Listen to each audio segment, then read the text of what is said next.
Hello everyone, MPSI 2022 के लिए maths के प्रीवियस ईयर क्वेश्चंस में ये है पार्ट 8 और 28 अक्टूबर 2017 की शिफ्ट 1 का ये सेकंड पार्ट है। 64 क्वेश्चन तक इसकी पिछली वीडियो में हमने सॉल्व कर लिए थे। उसके बाद 65th क्वेश्चन है कॉस्ट प्राइस 12 आर्टिकल्स का 12 वस्तुओं की इक्वल है सेलिंग प्राइस 8 आर्टिकल्स के, तो हमें प्रॉफिट परसेंट या लॉस परसेंट बताना है। 12 आर्टिकल्स की 12 वस्तुओं की कॉस्ट प्राइस के लिए हमने सीपी ले लिया जो कि बराबर है 8 वस्तुओं की 8 आर्टिकल्स की सेलिंग प्राइस के। सेलिंग प्राइस हो गया एसपी या विक्रय मूल्य। तो यहाँ पर हम कॉस्ट प्राइस और सेलिंग प्राइस का रेशो निकालेंगे। सेलिंग प्राइस इसके मल्टीप्लाई में है तो डिवाइड में आ जाएगी, इक्वल टू के नेक्स्ट साइड पर जाएगी। यहाँ पर है 8 और 12 इसके मल्टीप्लाई में है तो इसके नीचे आ जाएगा डिवाइड में। अब इसको कैंसिल कर देंगे, 4 से 2 बार और 4 से 3 बार। यहां से हमें कॉस्ट प्राइस और सेलिंग प्राइस का रेशो मिल गया 2:3, जिसमें कॉस्ट प्राइस 2 है और सेलिंग प्राइस या विक्रय मूल्य है 3। अब प्रॉफिट या लॉस देखें, कॉस्ट प्राइस कम है, सेलिंग प्राइस ज्यादा है, इसका मतलब प्रॉफिट हुआ है। और प्रॉफिट कितने का हुआ है? 3 - 2 1 का प्रॉफिट। लेकिन हमसे प्रॉफिट परसेंट पूछा है तो प्रॉफिट परसेंट कैसे निकालेंगे? प्रॉफिट ऊपर डिवाइड में 100 इनटू डिवाइड में कॉस्ट प्राइस आएगा सीपी और इनटू में 100, क्योंकि परसेंट चाहिए तो 100 का मल्टीप्लाई करेंगे। अब प्रॉफिट है 1 का, कॉस्ट प्राइस कितनी है 2 इनटू 100 ये कैंसिल हो जाएगा 2 से 50 बार, तो प्रॉफिट परसेंट आ गया 50%। ये हो जाएगा आंसर, ऑप्शन सेकंड। नेक्स्ट है एक शॉपकीपर, एक दुकानदार 2 वैरायटीज ऑफ राइस, 2 प्रकार के चावल को खरीदता है। एक को 35 पर केजी की रेट पर और दूसरे को 28 पर केजी की रेट पर, और वह उनके मिक्सचर को बेच देता है ₹36 पर केजी की रेट पर, जिससे उसे 20% का प्रॉफिट होता है। तो हमें वह रेशो बताना है जिसमें वह दोनों प्रकार के चावल को मिक्स किया गया था। इस क्वेश्चन को हम मिश्रण से या फिर मिक्सचर एंड एलिगेशन से सॉल्व कर सकते हैं। पहले की रेट है 35 और दूसरे को खरीद रहा है 28 की रेट पर, तो पहले वाले चावल को 35 पर केजी की रेट से खरीदा और दूसरे को 28 से। और जब इन दोनों प्रकार के चावल को मिक्स किया तो हमें सेलिंग प्राइस, बेचने की कीमत दी गई है 36 और ये दोनों है कॉस्ट प्राइस, मतलब खरीदी हुई कीमत। तो डायरेक्ट 36 को हम यहाँ नहीं लिख सकते, हमें मिक्सचर की कॉस्ट प्राइस निकालनी पड़ेगी। प्रॉफिट हुआ था 20% का, 20% को हम डिवाइड बाय 100 करेंगे तो 1/5 लिख सकते हैं। 20% है, परसेंट का साइन हटाएंगे तो डिवाइड में 100 आ जाएगा और इसका मतलब हो गया 0 से 0 और 2 से कैंसिल हो जाएगा 5 बार, तो 1/5। अब इस 1/5 में नीचे की वैल्यू होती है कॉस्ट प्राइस जितने में खरीदा और ऊपर की वैल्यू होती है प्रॉफिट या लाभ। इसका मतलब 5 की कीमत पर 1 का लाभ हुआ, 1 का प्रॉफिट हुआ, तो बेचा कितने में होगा? 5 हो जाएगी कॉस्ट प्राइस या कीमत। अब इस पर 1 का प्रॉफिट या लाभ होगा तो बेचेगा कितने में? 6 में। 5 + 1 6 आ जाएगा। अब ये बेची गई कीमत हमें पता है 36, तो यहां से हम 6 के बराबर में 36 लिख सकते हैं। 6 से इसको कैंसिल करेंगे तो 1 = 6 मिल जाएगा। 1 = 6 की वैल्यू हमें मिली तो हम 5 की वैल्यू भी निकाल सकते हैं। यहां पर दोनों तरफ 5 और 5 का मल्टीप्लाई कर देंगे तो 5 = 5 × 6 30, तो यहां से हमें कॉस्ट प्राइस मिल जाएगी। अब हम ये 30 यहां पर लिख सकते हैं क्योंकि ये तीनों कॉस्ट प्राइस ही हैं, ये चावल की, ये दूसरे प्रकार के चावल की और ये मिश्रण की। अब यहां से हम इन दोनों चावल के मिक्स किया हुआ रेशो निकाल सकते हैं कि किस रेशो में मिक्स किया होगा। 35 में से 30 माइनस करेंगे तो 5 और 30 और 28 में से माइनस करेंगे तो 2। ये हमें मिल गया 2:5, मतलब दोनों प्रकार के चावल को 2:5 में मिक्स किया होगा। ये हो जाएगा आंसर, ऑप्शन थर्ड। नेक्स्ट है what will be the simple interest, साधारण ब्याज कितना होगा इतने रुपए पर 10% की रेट से और 6 वर्ष में। यहां पर बोला है 10% पर एनम, मतलब वार्षिक ब्याज की दर 10% है, तो एक साल में अगर 10% है तो 6 साल में हो जाएगी 60, तो 60% रेट हम इस राशि की निकाल देंगे, या फिर सिंपल फॉर्मूला से भी कर सकते हैं। सिंपल इंटरेस्ट का फॉर्मूला होता है principal into rate into time divide 100। Principal या राशि कितनी दी गई है 6535 इंटू रेट है 10% इंटू टाइम दिया गया है 6 डिवाइड 100। अब इसको सॉल्व कर लेंगे। 0 से 0, 2 से 3 बार और 2 से 5 बार 10 कैंसिल हुआ, 5 से इसको कैंसिल करेंगे तो 1 बार, 5 3 ज़ा 15। फिर इसके बाद 3 है तो 3 डिवाइड नहीं होगा, 0 लगा दिया, 35 7 बार, 1307। अब 3 का मल्टीप्लाई करेंगे, 3 7 जा 21, 3 3 जा 9 और 3 1 जा 3, 3921। ये हो गया आंसर, ऑप्शन 4। नेक्स्ट है HCF और LCM। दो नंबर्स का दिया गया है 13 और 455। तो अगर एक नंबर 65 है तो दूसरा नंबर क्या होगा। इसके पिछले वीडियो में हम सेम क्वेश्चन सॉल्व कर चुके हैं। फॉर्मूला होता है LCM into HCF equal to दोनों नंबर का मल्टीप्लिकेशन। ये हो गया पहला नंबर और ये हो गया दूसरा नंबर। दोनों नंबर का मल्टीप्लिकेशन बराबर होता है LCM इंटू HCF के। यहाँ पर हम वैल्यू रख देंगे। LCM है 13, LCM है 455, LCM हो गया 455 और HCF 13 इक्वल टू पहला नंबर है 65। अब दूसरा नंबर हमें निकालना है तो दूसरे नंबर की जगह पर हम x मान लेते हैं। यहाँ पर x की वैल्यू निकालेंगे, 65 इसके मल्टीप्लाई में है तो इक्वल टू के उस तरफ जाके ये इनके डिवाइड में हो जाएगा 65।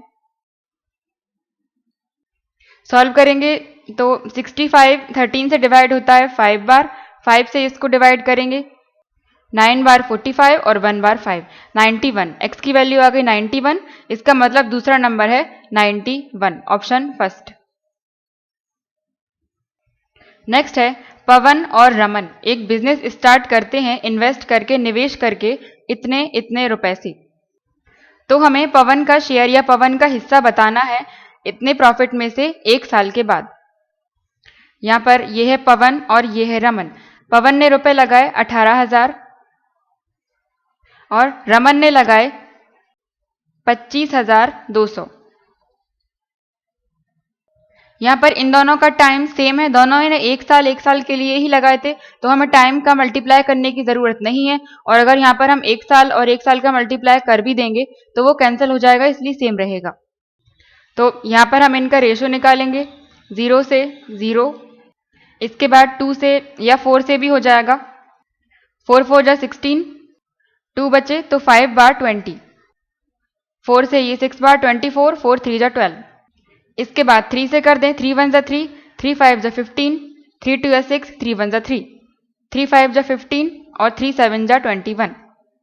यहां से हमें रेशो मिल गया 5:7। इस रेशो से हम पवन और रमन का प्रॉफिट का रेशो निकाल सकते हैं। क्वेश्चन में पूछा है पवन के लाभ का हिस्सा, पवन के प्रॉफिट का हिस्सा, तो जिसका पूछा है उसका रेशो हम ऊपर लिखेंगे। पवन का रेशो कितना है 5, तो 5 ऊपर और डिवाइड में इन दोनों को प्लस करके 7 और 5 12 होते हैं और मल्टीप्लाई कर देंगे टोटल अमाउंट से। किस में से निकालना है हमें इसका 8640 में से, क्योंकि कुल प्रॉफिट कुल लाभ तो यही है 8640। अब इसको सॉल्व कर लेंगे। 4 से 3 बार, 4 2 जा 8, 4 1 जा 4 और 2 बचे, 4 6 जा 24, 0। अब 3 से डिवाइड कर दें तो 3 7 जा 21, 3 2 जा 6, 0।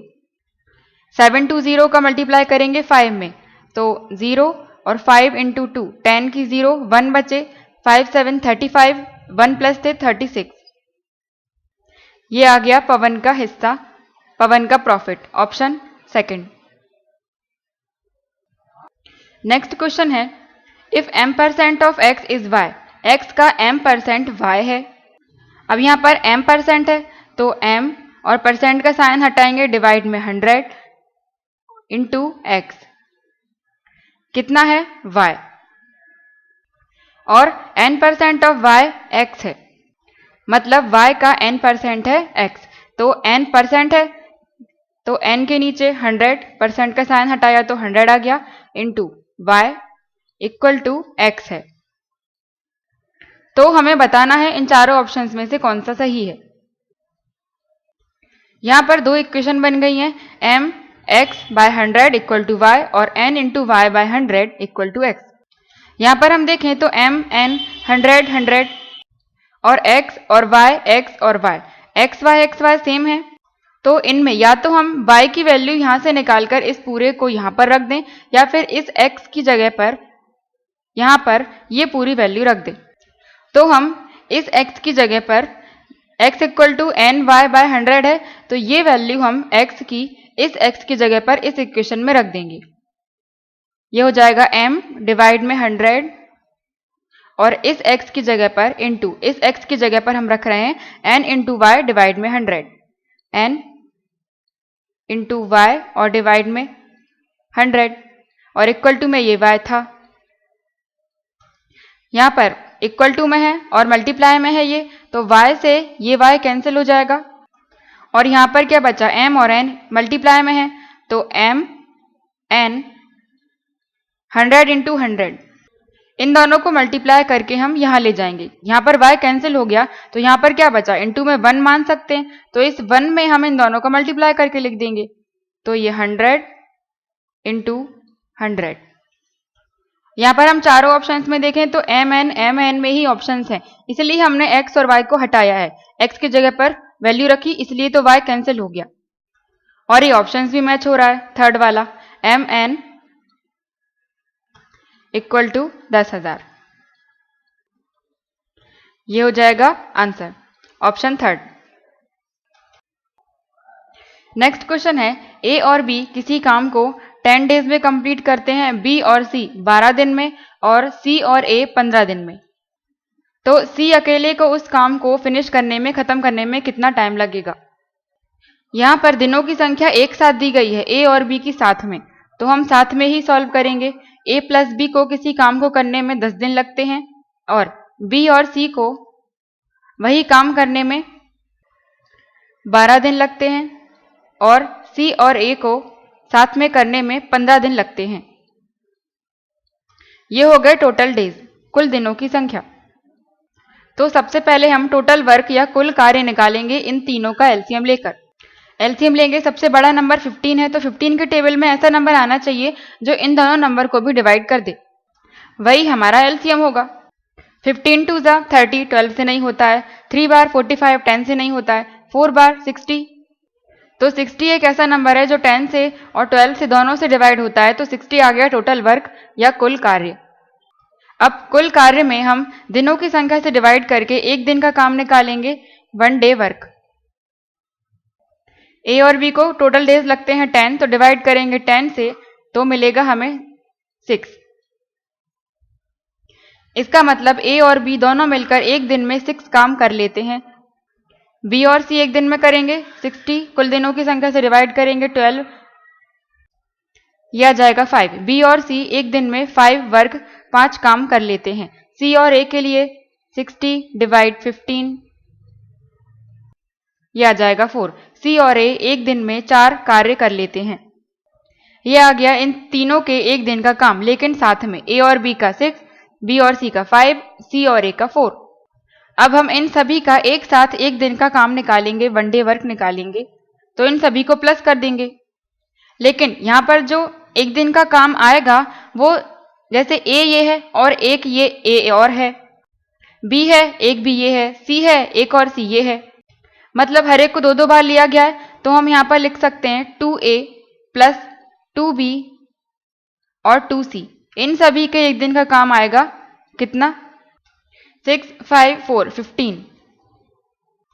यहाँ से हम 2 2 2 कॉमन ले सकते हैं, 2 को बाहर निकाला, a plus b plus c और इक्वल टू 15। अब ये 2 मल्टीप्लाई में है, यहाँ आएगा तो डिवाइड में हो जाएगा, 2 से इसको डिवाइड करेंगे तो यहाँ से ये 2 हट जाएगा। डिवाइड करेंगे 7 बार 14 और 1 तो 5 बार 10, 7.5। ए बी सी तीनों मिलकर एक दिन में 7.5 कार्य करते हैं। ए बी सी तीनों मिलकर एक दिन में 7.5। और क्वेश्चन में पूछा है कि सी को अकेले काम करने में कितने दिन लगेंगे, तो यहाँ से हम सी के एक दिन का कार्य, एक दिन का वर्क निकाल सकते हैं। ये है ए बी सी तीनों का, ऊपर ये साथ में दिए गए हैं, तो हमें जब C निकालना है तो अगर हम इसमें से A और B को माइनस कर दें तो हमें C का मिल जाएगा। तो A और B के एक दिन का काम साथ में, A प्लस B दोनों का एक दिन का काम 1 डे वर्क है 6, तो हम इस 6 को माइनस कर देंगे। या फिर हम ऐसे लिख सकते हैं, A प्लस B की जगह पर हमने लिखा 6 प्लस C इक्वल टू 7.5। यहाँ पर 6 प्लस का है, इस साइड लाएंगे तो माइनस का हो जाएगा, तो हमें मिल जाएगा C इक्वल टू 7.5 माइनस 6। और यहाँ पर हम माइनस करेंगे तो 6 के बाद पॉइंट मान सकते हैं, तो 6 यहाँ पर आएगा।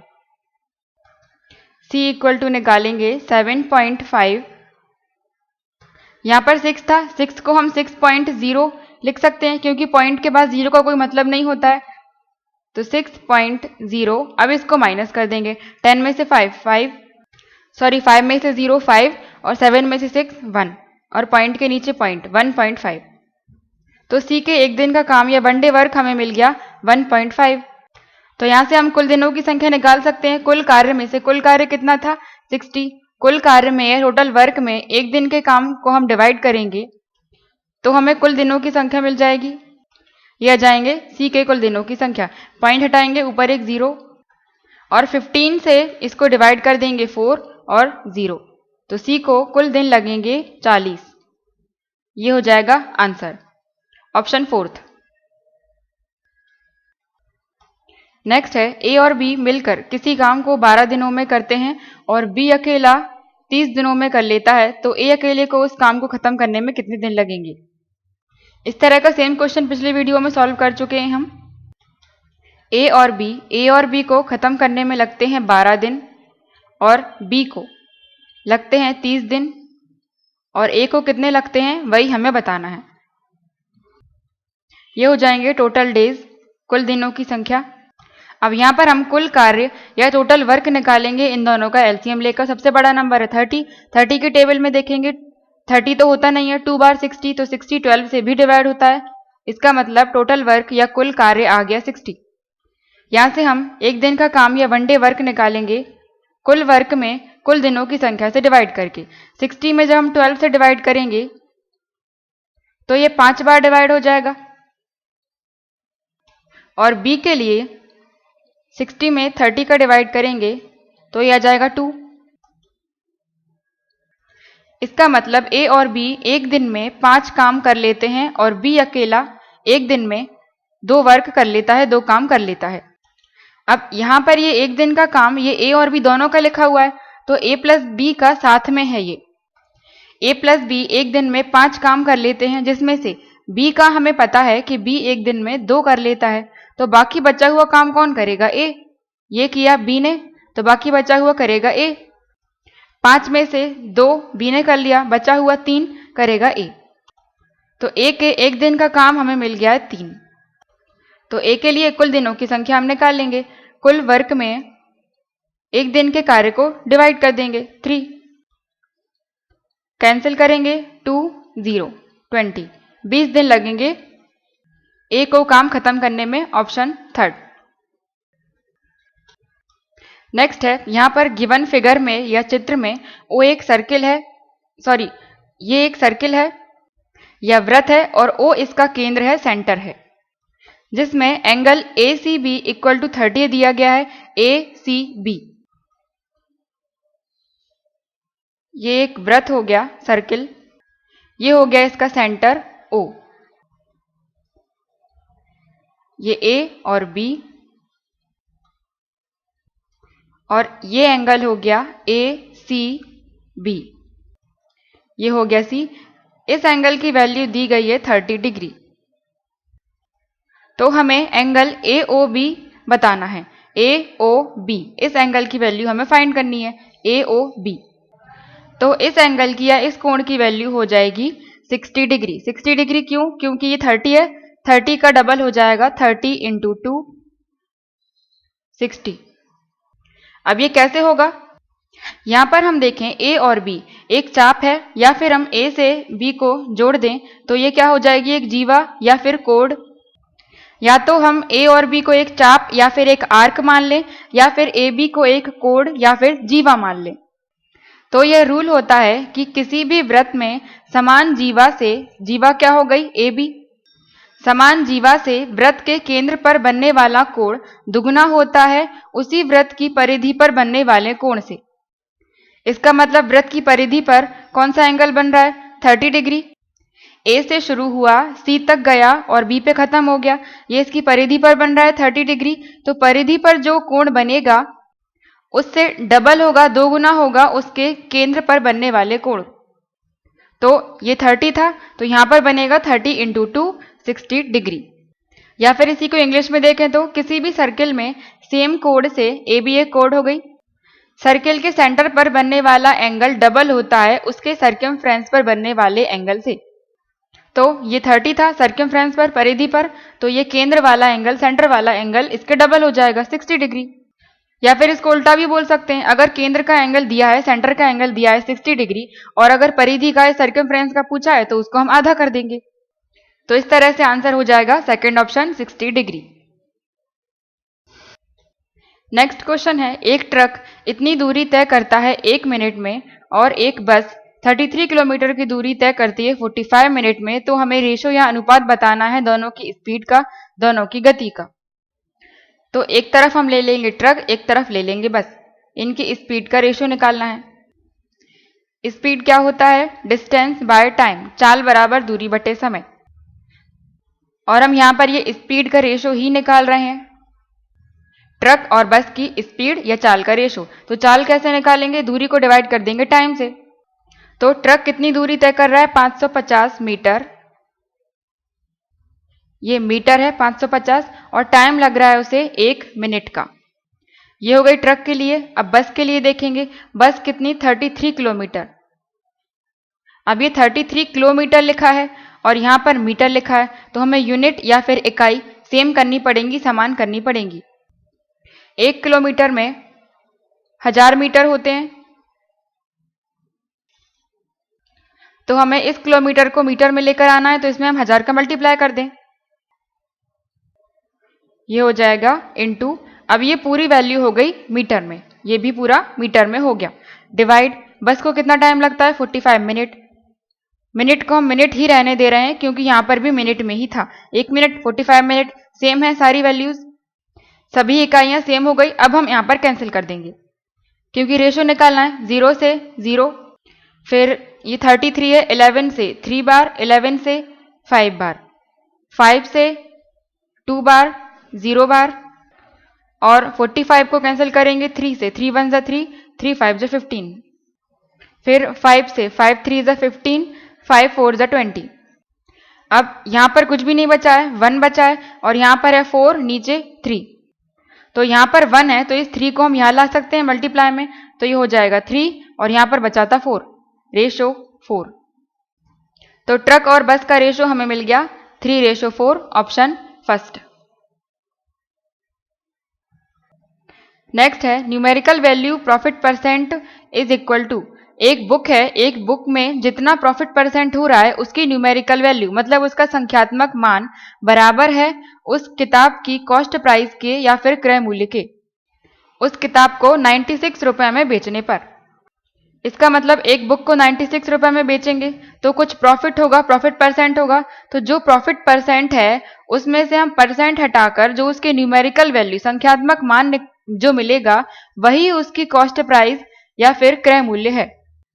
तो हमें उस बुक का प्रॉफिट या लाभ बताना है। एक तरीका तो यह है, हम कॉस्ट प्राइस को x मान लें या प्रॉफिट परसेंट x% मानेंगे तो कॉस्ट प्राइस या क्रय मूल्य x हो जाएगा, तो फॉर्मूले में लगकर हम कर लेंगे, पर उससे बहुत बड़ा हो जाएगा। तो शॉर्ट में अगर हम देखें, बुक की कॉस्ट प्राइस या फिर किताब का क्रय मूल्य हम कुछ मान लेते हैं मन से, लेकिन इस क्वेश्चन में हम ये 100 नहीं मान सकते। 100 क्यों नहीं मान सकते, क्योंकि बेच तो 96 में रहा है, तो 100 से कम हो जाएगी, और प्रॉफिट बोला है, लाभ हो रहा है, इसका मतलब ज्यादा में बेचना चाहिए, 96 ये कम है, तो हमें कॉस्ट प्राइस या क्रय मूल्य 100 से कम मानना पड़ेगा। तो जैसे हम समझने के लिए लिख सकते हैं कि कॉस्ट प्राइस या क्रय मूल्य अगर हम x मान लें तो प्रॉफिट कितना हो जाएगा, प्रॉफिट परसेंट में होगा x%, क्योंकि परसेंट की जो न्यूमेरिकल वैल्यू है, संख्यात्मक मान लेना है, वही तो हमें कॉस्ट प्राइस या क्रय मूल्य के बराबर लेना है। यही क्वेश्चन में बोला गया है। तो कॉस्ट प्राइस हम मान लेते हैं, 100 मान नहीं सकते, तो इससे छोटा नंबर मान लो 50 मान ली हमने। कॉस्ट प्राइस हम 50 मान लेते हैं। तो इस केस में प्रॉफिट कितने का हो जाएगा? क्योंकि कॉस्ट प्राइस 50 मानी है तो प्रॉफिट परसेंट हमें 50% का ही लेना पड़ेगा। तो 50% हम निकाल लेते हैं कॉस्ट प्राइस का।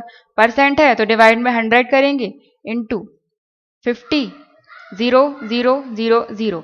प्रॉफिट आ गया 25 रुपए का। अभी हम केवल चेक कर रहे हैं, अगर प्रॉफिट 25 का होगा तो बेचेगा कितने में? बुक की सेलिंग प्राइस हो जाएगी 5 और 7 75, लेकिन क्वेश्चन में तो 96 है। इसका मतलब हमें इसे थोड़ा बढ़ाना पड़ेगा। अभी हमने 50 माना था, अब हम कॉस्ट प्राइस 60 मान लेते हैं, या फिर जो ऑप्शन दिए गए हैं इनमें 30 है, 30 तो कुछ ज़्यादा कम हो जाएगा।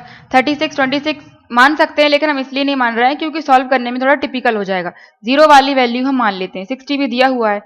तो कॉस्ट प्राइस या क्रय मूल्य अगर हम 60 मान लें तो प्रॉफिट परसेंट या लाभ प्रतिशत कितने का होगा? 60% का ही।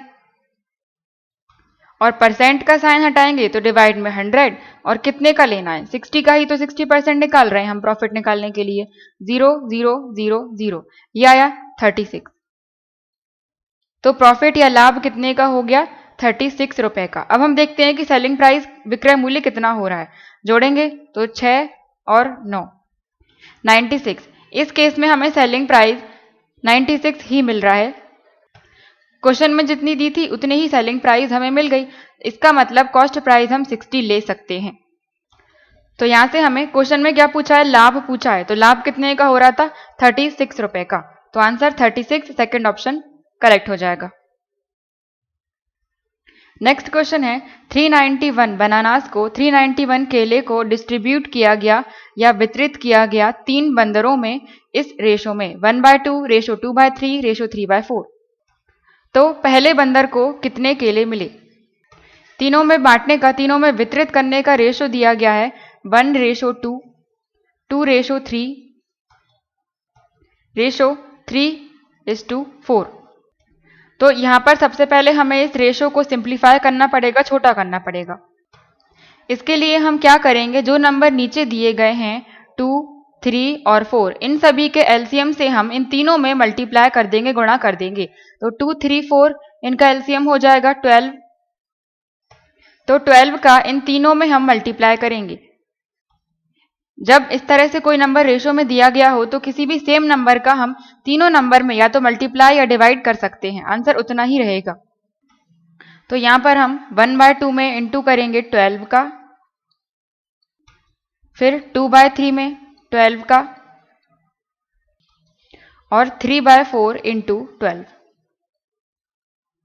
अब कैंसिल हो जाएंगे। 2 से 6 बार, 3 से 12 4 बार, और 4 से 12 3 बार। तो यहां से हमें रेशो सिंपल फॉर्म में मिल जाएगा 6:4 to 8, 3 और 3 9, 6:8:9। और इस रेशो से हम पहले वाले बंदर को कितने केले मिले निकाल सकते हैं। पहले बंदर के लिए पूछा है तो पहला वाला रेशो लेना पड़ेगा 6। तो जिसका पूछा है वो रेशो ऊपर, डिवाइड में सभी रेशो को प्लस करके लिखेंगे। 9 और 8 17, 17 और 6 23। अब जिसमें से हमें निकालना है वो उसका हम मल्टीप्लाई करेंगे। 391 टोटल है, तो 391 मल्टीप्लाई। अब इसको सॉल्व कर लेंगे। यहां पर कोई भी नंबर किसी से कट नहीं रहा है, तो हमें 23 से इसको डायरेक्ट डिवाइड करना पड़ेगा। अगर हम 23 में 10 का करें तो हमें 230 मिलेगा, और ये कम है, 391 बहुत ज़्यादा है। इसका मतलब हमें 23 में 10 प्लस करके लेना पड़ेगा। तो 1 के साथ में हम कौन सा नंबर ले लें कि लास्ट में हमें 1 मिल जाए? 3 के टेबल में 1 हमें 7 बार ही मिलता है, 3 7 जा 21, तो हम 7 ले लेंगे। 23 इंटू 17 मल्टीप्लाई करके देख लें।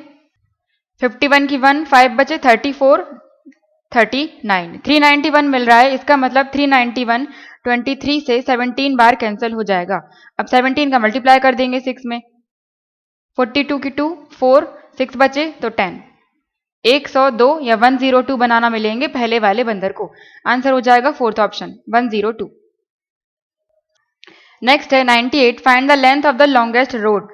सबसे लंबी रॉड की हमें लंबाई बतानी है जो कि एक हॉल में या एक कमरे में रखी जा सके। एक कमरे में रखी जाने वाली सबसे लंबी छड़ की लंबाई हमें बतानी है और हॉल की डायमेंशन यहाँ पर दी गई है 10 मीटर लंबा, 6 मीटर चौड़ा और 4 मीटर ऊंचा। तो कमरे के लिए या तो हम घन ले सकते हैं या फिर घनाभ, या तो क्यूब ले सकते हैं या तो क्यूबॉइड।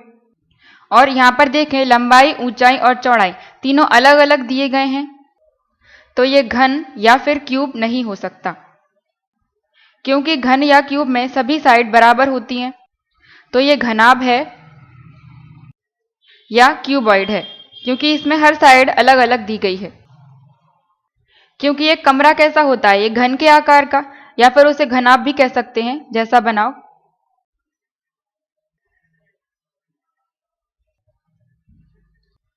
ये हो जाएगा एक घनाभ या फिर एक हॉल। ये है इसकी लंबाई, हॉल की लंबाई 10 मीटर दी गई है। ये है 6 चौड़ाई और ऊंचाई या हाइट हो जाएगी 4 ये। और हमें बताना है कि इस हॉल में रखी जाने वाली सबसे लंबी छड़ की लंबाई।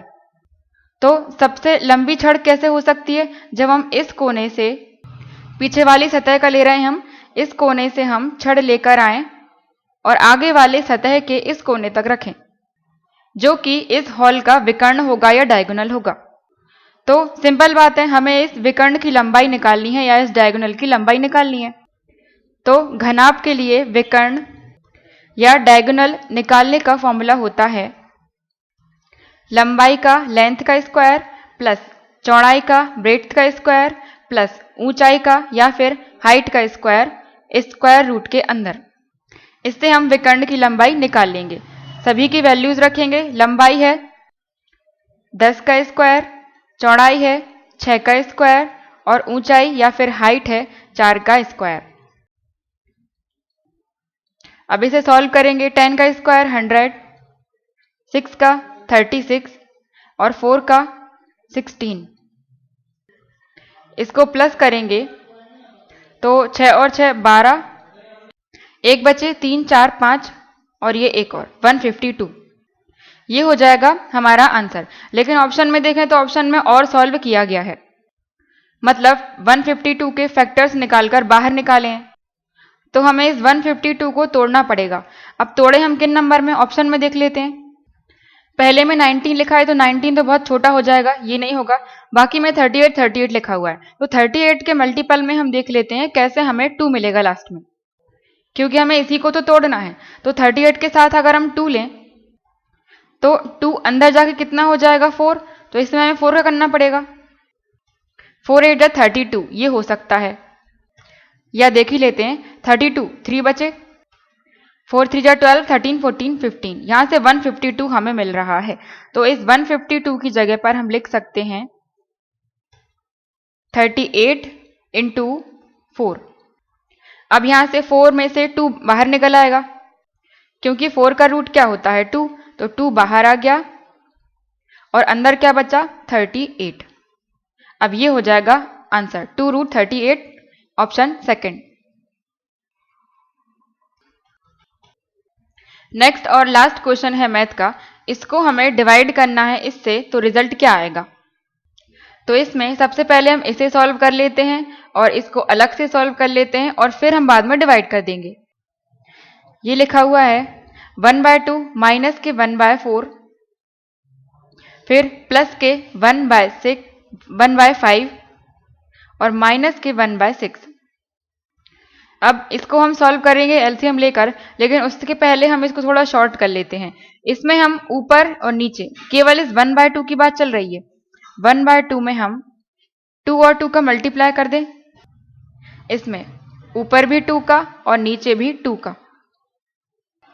सेम नंबर का मल्टीप्लाई तो हम कर ही सकते हैं, क्योंकि 2 से 2 कैंसिल होगा, 1 हो जाएगा, तो आएगा तो 1/2 ही, इसलिए तो ये क्या हो गया 2 और 2 4, 2/4 लिख सकते हैं हम इस 1/2 की जगह पर, क्योंकि 2/4 का मतलब तो 1/2 ही हुआ ना एक तरह से।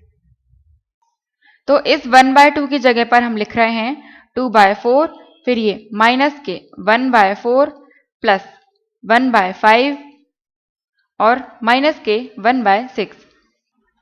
यहाँ पर केवल हम इन दोनों में देखें अगर 2/4 और 1/4, यहाँ पर 4 और 4 सेम है तो एलसीएम इनका 4 ही आएगा और ऊपर भी सेम ही आ जाएगा 2 - 1, तो 2 - 1 कितने बचे 1, तो 1/4।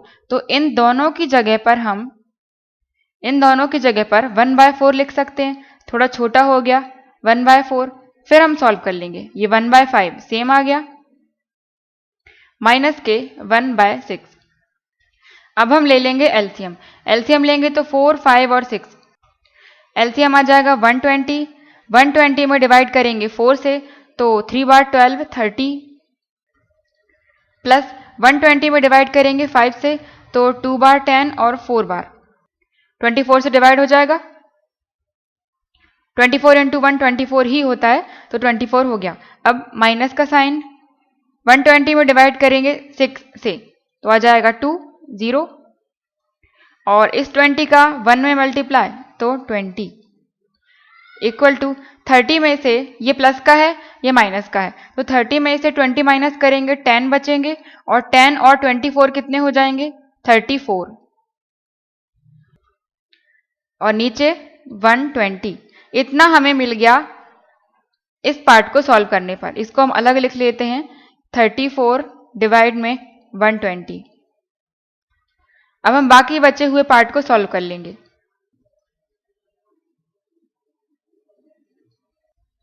ये है 2/5 माइनस के 5/9 फिर प्लस के 3/5।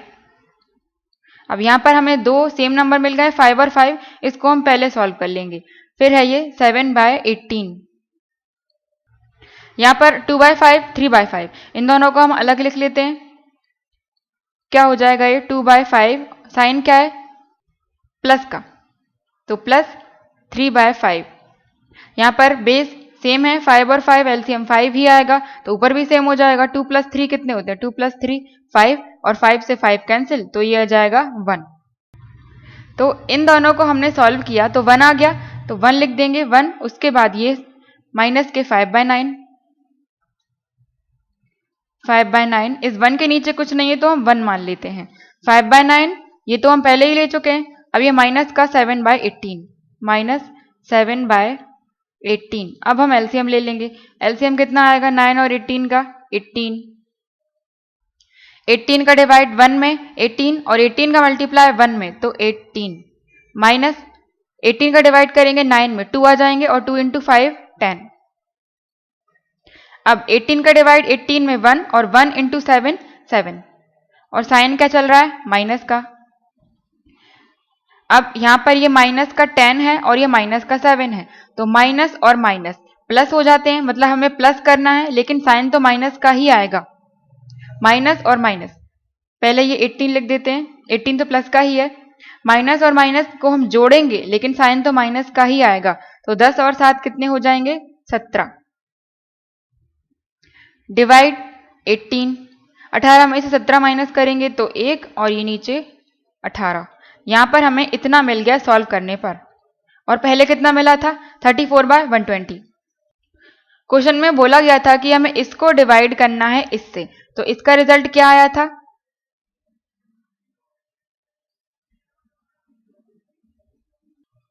इसको हमें डिवाइड करना है। इसको सॉल्व किया तो हमें मिला था 34/120 और इसमें हमें डिवाइड करना है डिवाइड इससे और इसको सॉल्व किया था तो हमें मिला था 1/18। अब यहां पर दो नंबर लिखे हुए हैं डिवाइड के तो हम इस 1/18 को ऊपर ले जाएंगे 34/120। जब भी कभी दो नंबर फ्रैक्शन में भिन्न में एक साथ डिवाइड में होते हैं तो नीचे वाला नंबर ऊपर चला जाता है लेकिन पलट के और इनटू में हो जाता है। ये रूल हमने पढ़ा था पिछले वीडियो में। तो 1/18 का हो गया 18/1 और ये इनटू में हो गया। अब हम इसको सॉल्व कर लेंगे। इसको 6 से 3 बार 6 3 = 18 6 2 = 12 0। इसके बाद 2 से 1 बार 0 और 2 से 1 2 7 बार 14 17 × 3 51 और डिवाइड में है ये 10, तो नीचे एक 0 है, तो एक नंबर के बाद हम पॉइंट लगा देंगे, ये हो जाएगा 5.1, ये हो जाएगा आंसर, ऑप्शन 4th। ये था लास्ट क्वेश्चन 28 अक्टूबर की शिफ्ट 1 का। Thank you.